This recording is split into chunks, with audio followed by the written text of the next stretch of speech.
it. And the Hillarys and all the other people are fucking hitting the brakes on that shit. And we found out about it. So we found out about the crazy bureaucracy. We found out about Hillary talking about marijuana and saying that she's against it in every sense of the word. Marijuana legalization. She's helping people who are spending money because they're going to make money if pot is illegal. So she's essentially making it okay for cops, for jackbooted thugs to lock people up in a fucking cage over pot. Are you saying she's She corrupt? thinks it's okay. She's not just corrupt. That's a monster. A person who would say that she's against marijuana legalization in every sense of the word, that person is an enemy of history.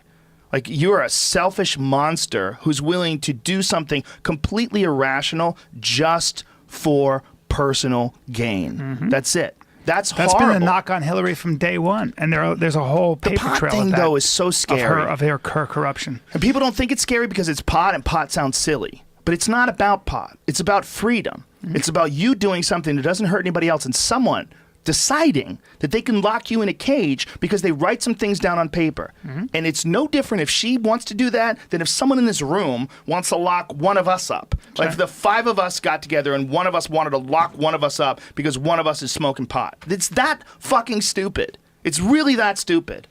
It's an insane, insane law. And the fact that she was totally down to keep that law going in every sense of the word. That's an insane person. Yeah, Brian. Well, it's not just that. Her Clinton Foundation was a paper flight. Look up. Well, it's gone now, right? Isn't it deteriorating? What a surprise that it folded up. How amazing that she no longer has any influence in government. And all of a sudden, all those donations folded up. What a surprise. I thought it was an altruistic organization. But now that they can't grant anybody favors, all you have to do, don't look this up now, but if you're listening, Uranium One deal, Whitewater, and Travelgate. Just remember those 3 things and look up how corrupt they were. And this is why a lot of people have a problem with the ideologues on the left, because they won't acknowledge that. So everybody that sees that and sees the deep, just integrated corruption, that it's just almost inoperable corruption. That's right. They see that and they don't want to admit it because they say Trump is bad. And if you talk about it, they say Trump is bad. And they have valid concerns about Trump. But that doesn't negate all the problems with her. It just doesn't. Trump is elected because the Democrats decided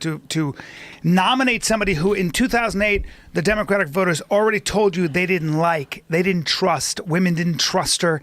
Not just men, women didn't trust her. So at the end of the day, you guys, the Democrats put up a candidate that people didn't trust. They just didn't. She just had a history of it. Anytime she talked, anytime a word came out of her mouth, I didn't believe anything. She's just the most insincere, bad actress out there. Like her husband, he was believable. You wanted to believe Bill Clinton, but he was just better at lying. But she's terrible at lying, right? Is she terrible? Well, do you believe anything I can't she believe says? we're still talking about it. It's hard to imagine that the system is so fucked up that it's missing key players so badly that someone that flawed could get to a position where the country has to choose whether or not this insanely flawed person gets to run the country. Like, that's crazy.